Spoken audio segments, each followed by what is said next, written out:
থাকবা, লা ইয়াযুকুনা ফিহা বারদাও ওয়ালা শারাবা, ওইখানে তোমাকে কোনো ঠান্ডা পানি দেওয়া হবে না, শরবত তোমাকে দেওয়া হবে না। তাহলে আল্লাহ কি দিবা? ঠান্ডা পানি একটু খাওয়াইবা না, শরবত তুমি খাওয়াইবা না, কি খাওয়াইবা?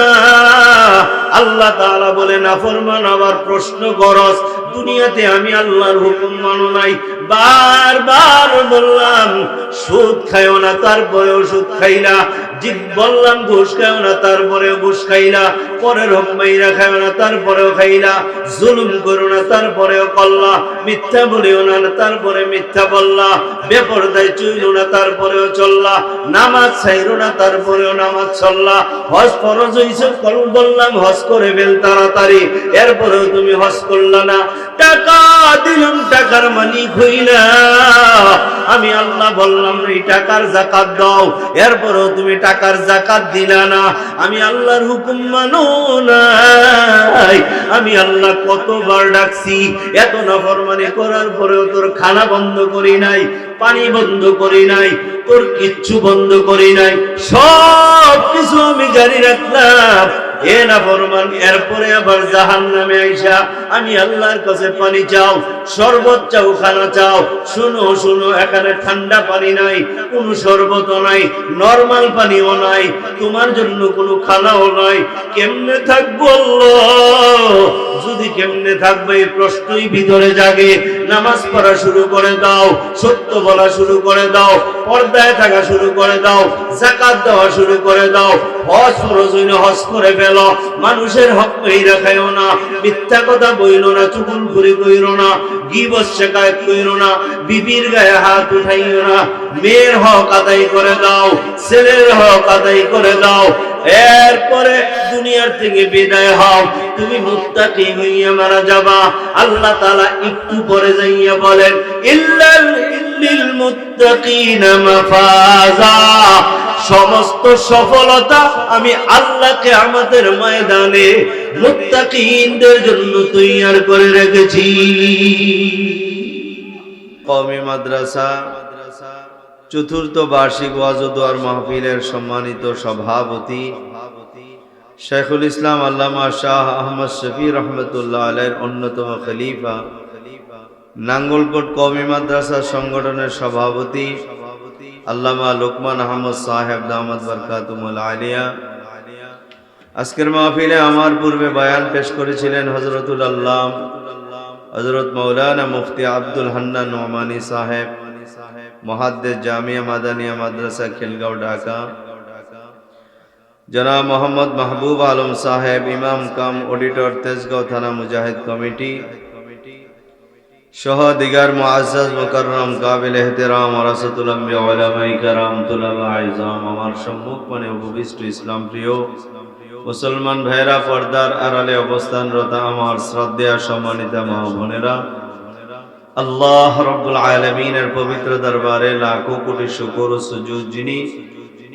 আমাদেরকে আজকের এই দিনে মাহফিল তথা উলামায়ে কেরামদের মজলিসে আসার বসার, কিছু বলার শোনার তৌফিক দান করেছেন। এজন্য আমরা সকলেই একবার অন্তরের অন্তঃস্থল থেকে আওয়াজ উচ্চ কণ্ঠে শুকরিয়া দান বলি আলহামদুলিল্লাহ। আমি আপনাদের সামনে কোরআনুল কারীমের 30 নম্বর পারা, প্রথম সূরা সূরাতুন নাবায়ের কয়েকটা আয়াত তেলাওয়াত করেছি। আল্লাহ পাক যদি তৌফিক দান করেন, তেলাওয়াতকৃত আয়াতগুলোর উপরে ভিত্তি করে অল্প সময় কিছু কথা বলার চেষ্টা করব। যে কথাগুলো আল্লাহ তাআলা আমার জবান দিয়ে বের করে দিবেন, দোয়া চাই, দোয়া করি আল্লাহ তাআলা যেন আমাকেও আমল করার তৌফিক দান করেন, আপনাদেরকেও আমল করার তৌফিক দান করেন। দুনিয়াটা কিছুই না, দুনিয়া থেকে একদিন আমাকে আপনাকে বিদায় নিয়ে যেতে হবে। ভাই বলি, বন্ধু বলি, কেউ আমার আপন না, সবাই একদিন আমাকে আপনাকে অন্ধকার কবরে শোয়া, বাঁশের গৈরার চাটাই মাটি দিয়ে অন্ধকার বানায় একা একা রেখে সবাই যার যার বাড়িতে ফিরে যাবে। সন্ধ্যা বেলা সবাই নিজ নিজ ঘরে বাতি জ্বালাবে, রুমগুলো আলোকিত হয়ে উঠবে। অত্যন্ত দুঃখ পরিতাপের বিষয় হলো আমার নিজ হাতে রক্ত পানি করা টাকা দিয়ে যেই ঘর বানাইলাম, যেই ঘরে লাইট লাগাইলাম, খাট পালং তোষক চাদর সব কিছু আমি ব্যবস্থা করলাম, আর সবগুলো প্রত্যেকটা নিজ নিজ জায়গায় ঠিক আছে। ঘরের চতুর্দিকে চোখ বুলাইলে দেখা যাবে লাইটগুলো লাইটের জায়গা আছে, আমার আলমারিটা আলমারির জায়গায় আছে, খাট খাটের জায়গায় আছে, তোষক তোষকের জায়গায় আছে, সব তো আছে। ছেলে ছেলের রুমে আছে, আমি লোকটা এসে আর তাদের মাঝে নাই। আমাকে যে অন্ধকার কবরে শোয়ে আসলো, ওই অন্ধকার কবরের কথাও কারো স্মরণ নাই। হয়তো বাদ মাগরিব সবাই বসছে, দুইটা বিষয়, এক সে যে চলে গেল দোয়া তো পড়ানোর দরকার, কবে পড়ানো যায়? একজন বলে আমার অফিস খোলা, চলে যাব, তাই কালকে পড়ে ফেলো। আরেকজন বলে আরে না ভাই, 3 দিনের ভিতরে দোয়া পড়ানো যায় না, শোক পালন করা সুন্নাত। আর কেউ কেউ বলে আরে ভাই দোয়া পড়াইলেই তো হইল। আর আরেকটা বিষয় হলো, বাবা তো চলে গেছে, এখন তো জায়গা জমিগুলি ভাগ করার দরকার, কে কোন ঘরে থাকবা, কে কোন রুমে থাকবে, এটা সেটেল হওয়ার দরকার। হায় আফসোস, কার জন্য কি করে গেলাম? আমি অন্ধকার কবরে শুয়ে আছি, আমার কবরে একটা লাইট নাই, একটা ফ্যান নাই, আমার কবরে একটা দরজা নাই, জানালা নাই, বাতি নাই, সাথী নাই, বন্ধু নাই, বান্ধব নাই। আমার কবরের কথা কেউ মনে করলো না, আমার কবর নিয়ে কেউ মোরাকাবায় বসলো না, কেউ কোরআন তেলাওয়াতে বসলো না, কেউ 2 রাকাত নফল নামাজে বসলো না। এই বেঈমান নিমক হারাম লোকগুলো আমার জায়গা জমি ভাগে বসলো, আমার জন্য দোয়া পড়াবে তো না, খানার আয়োজন করবে। খানার আরেক নাম হইল আনন্দ। আমার ইন্তেকালের পরে আনন্দের ব্যবস্থা হবে। আমার কবরের চিন্তা কইরা কেউ মুসল্লায় বসে নাই এই কথা ভেবে যে আমি আজকে মুসল্লা থেকে উঠবো না, ফজর পর্যন্ত বাবার জন্য কাঁদবো, ফজর পর্যন্ত স্বামীর জন্য কাঁদবো, ফজর পর্যন্ত সিজদায় পড়ে থাকবো, ফজর পর্যন্ত রুকুতে থাকবো, আমি ফজর পর্যন্ত কোরআন তেলাওয়াতে থাকবো, ফজর পর্যন্ত জিকিরে থাকবো। একটা রুকু ঘরে আমার সংসারে পাওয়া যাবে না, যাদের জন্য আমার রক্ত পানি করা টাকা দিয়া আমি ঘর বানাইলাম, আমার জমি জুড়াইলাম, আমি দোকানে ভিড় কিনলাম বাজারে, এদের জন্য ব্যাংক ব্যালেন্স করলাম, এত সুন্দর ঘর ডেকোরেশন করলাম, এরা তো কেউ আমার আখিরাতের চিন্তায় চিন্তিত হয়ে এই কথা বলতে শোনা যায় না। আমি গেলাম মসজিদে, তোমাদের সঙ্গে আমি নাই, আমার বাবার জন্য আজ সারা রাত মসজিদে বসে বসে কাঁদবো, আমি মসজিদ থেকে আসবো না। কেউ তো এই কথা বলে না, আমি মুসলমান নিয়ে বসলাম, আমাকে কেউ ডাকবা না, আমার স্বামীর জন্য আমি কাঁদবো, কেউ বলে না, বলবেও না। এটাই শিক্ষা আমার আর আপনার জন্য। দুনিয়া কারো না, দুনিয়ার কেউ কারো জন্য না। আপনার চিন্তা করো, নিজ আমল নিয়ে কবরে ঢুকো, কথা ঠিক কিনা? নিজের আমল নিজে নিয়ে কবরে ঢুকেন, কেউ আপনার কবরে চিন্তা করবে না। ভাইয়া কত গোরস্থান আমরা জিয়ারত করি, কোন এক জায়গায় এক লোক বলে যে হযরত এটা আমার বাবার কবর, চলেন একটু জিয়ারত করি। তো উনার ছেলে অর্থাৎ যিনি শুয়ে আছে উনার নাতি পাশ দিয়ে হেঁটে চলে গেল, এ দাঁড়াইলো না, দাদার কবরের পাশে নাতি দাঁড়ায়।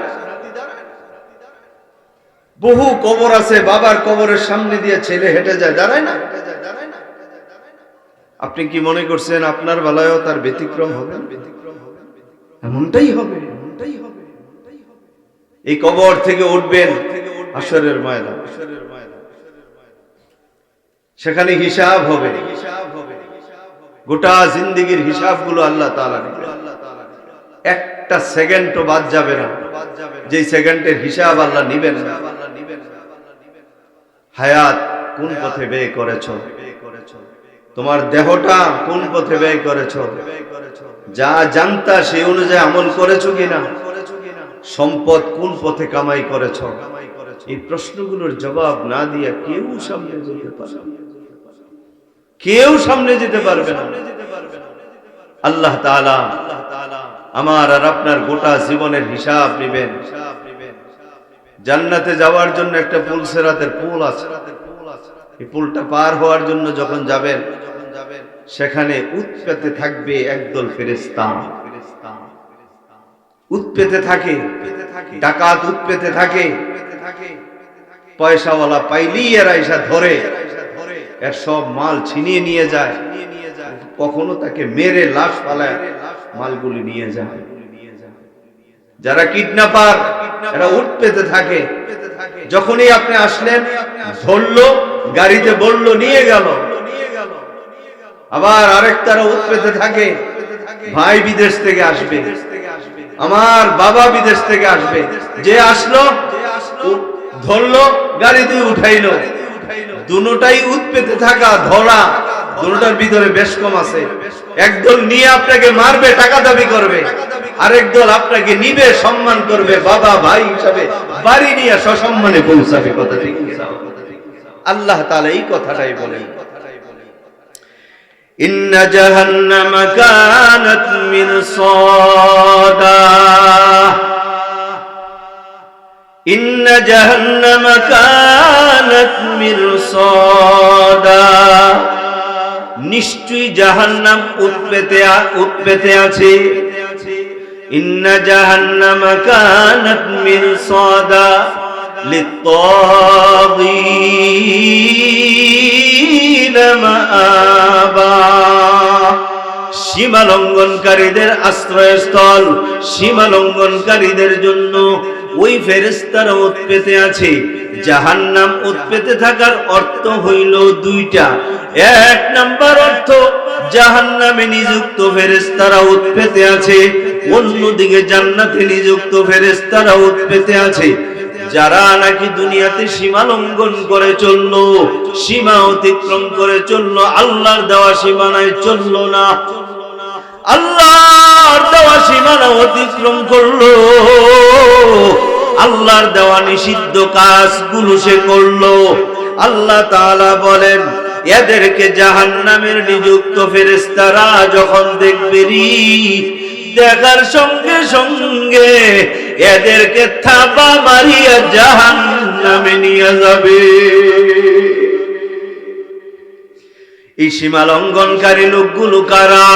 যারা বাবা আল্লাহর হুকুম নামাজ পড়ে নাই, যারা বাবা রমজানের রোজা রাখে নাই, যাকাত ফরজ হওয়ার পরে যাকাত দেয় নাই, হজ ফরজ হওয়ার পরে হজ করে নাই, বারবার শুধু আল্লাহর নাফরমানি করে গেছে। ওই দিক দিয়ে আরেক দিক দিয়া বাবা সুদের কারবারি বন্ধ করে না, ঘুষের কারবারিও বন্ধ করে না, নামাজগুলো বাবা সে পড়ে না, মানুষের উপরে জুলুম। আমার আল্লাহ কেমন জানি ডাইকা ডাইকা বলে, ওরে জালিম, আমি আল্লাহর চোখ ফাঁকি দিতে পারবি না, আমি আল্লাহ 24 ঘন্টা তোর দিকে চাইয়া আছি। এর জালেম, আমি একদিন ধরবো, আমি তোর দিকে তাকাইয়া আছি। ও নাফরমান, নামাজ কেন পড়ো না? দুনিয়ার কেউ বলুক আর না বলুক রে নাফরমান, আমি একদিন এমন ধরা ধরবো, আমি আল্লাহর ধরা থেকে তুই বাঁচতে পারবি না। আমার জাহান্নামে নিযুক্ত ফেরেশতারা এরা উৎপেতে আছে, মিরসাদা উৎপেতে আছে, তোকে ধরবে ধরবে ধরবে, অথবা আজরাইল উৎপেতে আছে, তোকে ধরবে। সন্তান মার সামনে থাকবে, আজরাইল আইসা উৎপাইদা আছে, সময় যখন শেষ অমনেই তোরে ধরবে, মার সামনে থেকে নিয়ে যাবে। বাবার সামনে সন্তান, আজরাইল উৎপেতে আছে, বাবার সামনে থেকে ধরবে নিয়ে যাবে। এ বাবা, বাবা মা সন্তানের সামনে, আর আজরাইল উৎপেতে আছে, সন্তানের সামনে থেকে কেড়ে নিয়ে যাবে। মা সন্তানের সামনে, আজরাইল উৎপেতে আছে, মাকে সন্তানের সামনে থেকে নিয়ে যাবে। ওই মেম্বার, চেয়ারম্যান আর এমপিরা, নেতা কর্মীদের সাথে আছে। হায়রে এরা মনে করে ভয় নাই। আল্লাহ তাআলা বলে মিরসাদা, আজরাইল উৎপেতে আছে, তোকে ওই নেতার সামনে তোর কর্মীদের সামনে থেকে টান মেনে নিয়ে যাবে, হাসপাতালের নার্সদের সামনে থেকে নিয়ে যাবে, তোরে ডাক্তারের সামনে থেকে নিয়ে যাবে। কেউ তোরে আটকাইয়া রাখতে পারবে না। কথা ঠিক কিনা বলে? ইন্না জাহান্নামা কানাত মিরসাদা লিত্তাগীন মাআবা। জাহান্নামে নিয়ে যাবে। ওই নিকৃষ্ট লোকদের আশ্রয়স্থল হলো, সীমা লঙ্ঘনকারীদের আশ্রয়স্থল হলো ওই জাহান্নাম। আল্লাহকে জিজ্ঞেস করলাম, মালিক, ওই জাহান্নামে কতকাল তুমি আমাদেরকে রাখবা? দুনিয়ার জেলখানা, দুনিয়ার কারাগার, এটাকে জেলখানা বলা হয়। আখিরাতের কারাগার, এটাকে জাহান্নাম বলা হয়। ওরে মালিক, দুনিয়ার জেলখানায় ঢোকার পরে ওই মামলা উঠানো হয় কোর্টে, হাইকোর্টে, জজ কোর্টে, কত কোর্টে, এক কোর্টে না এক কোর্টে মামলা বাবা নিষ্পত্তি হয়, খালাস হয়ে যায়, জামিনে বের হয়। আল্লাহকে জিজ্ঞেস করলাম, আল্লাহ, জাহান্নামে যে ঢুকাইবা, কয়দিন পর্যন্ত জাহান্নামে রাখবা? কতদিন জাহান্নামে থাকবো? আল্লাহ তাআলা বলেন, লাবিসিনা ফিহা আহকাবা,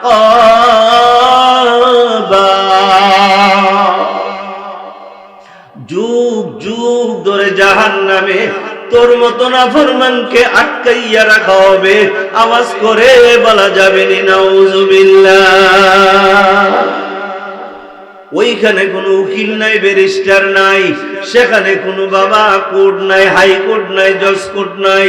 তোমার কোনো কোর্ট মামলা, তোমার মামলা কোনো কোর্টে উঠবে না, কোনো উকিলেরা ডিল করবে না, অ্যাডভোকেটরা ডিল করবে না।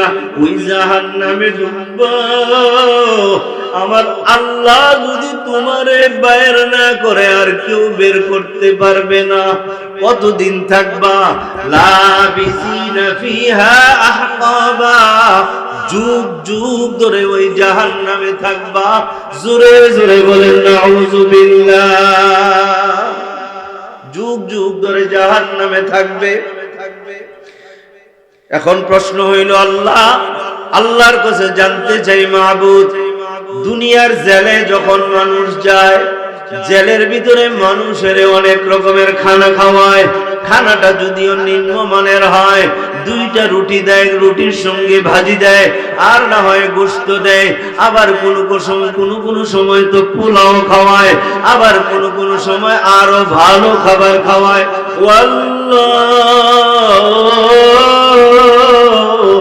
যদি আমরা জাহান্নামী হইয়াই যাই, ওই জাহান্নামে তো খিদা লাগবে, পিপাসাও লাগবে, একটু পানি পান করাইবানি, খানা তুমি দিবানি। আল্লাহ তাআলা বলে, দিব। শুনো, কি খাবা? লা ইয়াযুকুনা ফিহা বারদাও ওয়ালা শারাবা। ওইখানে তোমাকে কোনো ঠান্ডা পানি দেওয়া হবে না, শরবত তোমাকে দেওয়া হবে না। তাহলে আল্লাহ কি দিবা? ঠান্ডা পানি একটু খাওয়াইবা না, শরবত তুমি খাওয়াইবা না, কি খাওয়াইবা? আল্লাহ তাআলা বলে, নাফরমান আবার প্রশ্ন করস, দুনিয়াতে আমি আল্লাহর হুকুম মানো নাই, বারবার বললাম সুদ খাইও না, তারপরেও সুদ খাইলা। বললাম ঘুষ খাইও না, তারপরেও ঘুষ খাইলা। পরের হক মাইরা খাইও না, তারপরেও খাইলা। জুলুম করো না, তারপরেও করলা। মিথ্যা বলিও না, তারপরে মিথ্যা বললা। বেপরদায় চুরি হইল না তারপরেও চললা, নামাজ ছাইরো না তারপরেও নামাজ চললা, হজ ফরজ হইছে বললাম হজ করে ফেল তাড়াতাড়ি, এরপরেও তুমি হজ করলা না। টাকা দিলাম, টাকার মালিক হইলা, আমি আল্লাহ বললাম এই টাকার যাকাত দাও, এরপরেও তুমি টাকার যাকাত দিলা না। আমি আল্লাহর হুকুম মানো নাই। আমি আল্লাহ কতবার ডাকছি, এত নাফরমানি করার পরেও তোর খানা বন্ধ করি নাই, পানি বন্ধ করি নাই, তোর কিচ্ছু বন্ধ করি নাই, সব কিছু আমি জারি রাখলাম। এ নাফরমান, এরপরে আবার জাহান্নামে আইসা আমি আল্লাহর কাছে পানি চাও, শরবত চাও, খানা চাও। শুনো শুনো, এখানে ঠান্ডা পানি নাই, কোনো শরবত নাই, নরমাল পানিও নাই, তোমার জন্য কোনো খানাও নাই। কেমনে থাকবো আল্লাহ? যদি কেমনে থাকবে এই প্রশ্নই ভিতরে জাগে। নামাজ পড়া শুরু করে দাও, সত্য বলা শুরু করে দাও, পর্দায় থাকা শুরু করে দাও, যাকাত দেওয়া শুরু করে দাও, হজ ফরজ হইলে হজ করে ফেলো, মানুষের হক মেইরা খাইও না, মিথ্যা কথা বইলো না, চুগলখড়ি কইরো না, গীবত শিকায়ত কইরো না, বিবির গায়ে হাত উঠাইও না, মেয়ের হক আদায় করে দাও, ছেলের হক আদায় করে দাও। এরপরে দুনিয়ার থেকে বিদায় হও, তুমি মুত্তাকি হইয়া মারা যাবা। আল্লাহ তাআলা একটু পরে যাইয়া বলেন, ইল্লাল মুত্তাকিনা মাফাজা, সমস্ত সফলতা আমি আল্লাহকে আমাদের ময়দানে মুত্তাকিনদের জন্য তৈয়ার করে রেখেছি। সব নেয়ামত আমি তাকওয়াওয়ালাদের জন্য রেখেছি, মুত্তাকিওয়ালাদের জন্য রাখছি। ও আল্লাহ, কিছু কি খাওয়াইবা না? জান্নাতে যাব, কিছু কি খাওয়াইবা না? একবারে কি ক্ষুধা, একবারে কি খালি পেটে রাখবা? আল্লাহ কয় না না না, খালি পেটে রাখবো না। এ নামাজি, তোরে জাহান্নামে খালি পেটে রাখবো না। মনে হয় খুশি হইছে, থাক, নামাজ না পড়লে না পড়ি, কবরে গেলে কিছু, জাহান্নামে গেলে কিছু খানা তো হুজুর খুশি দিব। খানাটা কি দিব এটা শুনেন। জাহান্নামে গেলে কি খানাটা দিব, কি পানিটা দিব, এখন থেকে চিন্তা করেন। এই খানা আর এই পানি জাহান্নামে যায় খাইতে পারবেন কি পারবেন না? কথা চিন্তা করার দরকার আছে। মাইন্ড করেন না, মনে কিছু নিয়েন না। এখানে একটা বাথরুম আছে, খোলা বাথরুম। এই বাথরুম গুলি এক জায়গায় জমা হয়েছে, এগুলোর লোকে পানিও আছে। এখান থেকে পানি তুলে দিলে খাইতে পারবেন? কথা কয়, পানি খাইতে পারবেন? কেন? ময়লা পানি। কি পানি? সাথে সাথে দুর্গন্ধ। ময়লা পানি আবার সাথে দুর্গন্ধ, খাইতে পারবেন? এই যুবক ভাই, বুঝে বলো, খাইতে পারবা? হ্যাঁ, আমার এখানে একটা ফোড়া হয়েছে, মনে করো, ফোড়াটা গাললাম, পুষ বের হয়েছে, পানি পিপাসা লাগছে, পানি দেন, এই পুষটা দিলাম, খাইতে পারবেন? কথা কয় না, এই পুষ খাইতে পারবেন? আবার কথা কন, পুষ খাইতে পারবেন? এই বাথরুমের ময়লা পানি খাইতে পারবেন? হ্যাঁ, পারবেন না? আল্লাহ তাআলা বলে, শোন, তোরা যে জাহান্নামে যাবি, তোরা রে কি খাও? ইল্লা হামিমান ওয়া গাসসাকা, আমি ওই জাহান্নামে অপরাধীদেরকে দুর্গন্ধযুক্ত গরম পানি পান করাবো, আর জাহান্নামীদের গলিত পুজ আমি পান করাবো। জোরে বলেন না নাউযুবিল্লাহ। আমাকে জাহান্নামের মধ্যে জাহান্নামীদেরকে দুইটা খানা দেওয়া হবে, পানীয় দেওয়া হবে। এক নাম্বার হইল ময়লা গরম পানি। কেমন গরম পানি জানুনি? ও নাফরমান, শুনে নাও, কেমন গরম পানি হবে, কেমন গরম পানি হবে। এক ফোঁটা পানি যদি দুনিয়ার জমিনে পড়তো রে, দুনিয়ার জমিনটার সাথে সাথে ঝলসাইয়া যাইতো, কিয়ামত পর্যন্ত এই দুনিয়ার জমিনে আর একটা গাছও উঠতো না, একটা গাছও আর বাইসা থাকতো না, এত গরম। এ বেনামাজির দলেরা, ও বেপরদায় চলনে বললাম, আমার মা বোনেরা, শুনে নাও, শুনে নাও। আল্লাহ তাআলার এই নাফরমানি করিয়া যেদিন দুনিয়ার থেকে বিদায় হইবা গো, ওই জাহান্নামের বাসিন্দা হইয়া জাহান্নামে যখন তুমি পতিত হইবা, ওই জাহান্নামে যাইয়া চিল্লাইবা, পানি দাও আমারে, পানি দাও, পানি দাও, পানি দাও। 1000 বছর পর্যন্ত চিল্লাইবা। 1000 বছর পর্যন্ত চিল্লানোর পরে আল্লাহ তাআলা ফেরেশতাদেরকে বলবেন, ও ফেরেশতারা এরা চিল্লায় কেন? ফেরেশতারা বলবে, আল্লাহ এরা পানির জন্য চিল্লায়। আল্লাহ তাআলা বলবেন, ও ফেরেশতারা জাহান্নামের মধ্যে যে ময়লা পানি আছে গরম, ওই গরম পানি এদেরকে খাইতে দাও, পান করতে দাও। আর জাহান্নামীদের শরীর থেকে যে পুষগুলি পড়ছে, ওই পুষগুলি আইনা এদেরকে খাইতে দাও। এ বাবা, তোমার আমার সামনে যখন ওই পানিটা আনবে, কত দুর্গন্ধ, আবার এটা ময়লা, আবার এটা গরম, এত গরম, এত গরম বাবা। চেহারার সামনে নামার পর ওই পানির গরমে আর তাপে চামড়াগুলি প্রথমে খইসা পড়ে যাবে, এরপরে বাবা আবার পানিটা দূরে নিয়ে যাবে, বলে না খাবো না, তো গরম। কিন্তু কলিজাটা ফাইটা যাইতেছে পিপাসায়। আবার ওই গরম পানির পেয়ালাটা সামনে আনবি, এরপরে ওই পেয়ালার পানির গরমে বাবা গোস্তগুলি খইসা খইসা পড়া যাবে, ওই চেহারার মধ্যে হাড্ডি গুলো দেখা যাবে। এরপরেও পানির পিপাসা সহ্য করতে না পাইরা ওই গরম পানিগুলি ডক ডক ডক ডক করে পান করবে। যখন বাবা পানিগুলো পান করবে, নারী বুড়িগুলি বাবা গইলা টুকরা টুকরা হইয়া তোমার আমার পায়খানার রাস্তা দিয়া ঝপঝপ করিয়া পড়িয়া যাবে। জোরে জোরে চিল্লাইয়া বলা যাবে নি নাউজুবিল্লাহ। ও কলিজার টুকরা যুবক ভাই, বৃদ্ধ বাবার অনুরোধ করে বলে যায়, এখনো সময় আছে, তওবা করো, গুনাহ থেকে ফিরো। ওই জাহান্নামে কি দিবে? আল্লাহ তাআলা বলে, ইল্লা হামিমান ওয়া গাসসাকা। জাহান্নামীদেরকে দেওয়া হবে গরম পানি আর পুছ। জাযাআন ওয়িফাকা,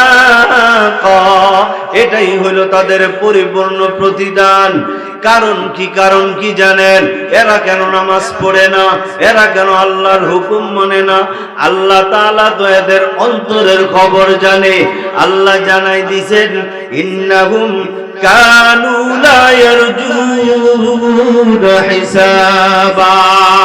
এরা আল্লাহর সামনে হিসাব দেওয়াকে ভয় করতো না। এরা মনে মনে ভাবতো কিসের হিসাব?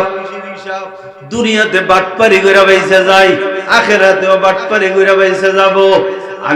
আমি আপনাদের কাছে জানতে চাই, দুনিয়ায় যেমনে বাটপারি কইরা বাইসা যাও, আখিরাতে কি বাটপারি কইরা বাঁচার কোন রাস্তা আসেনি?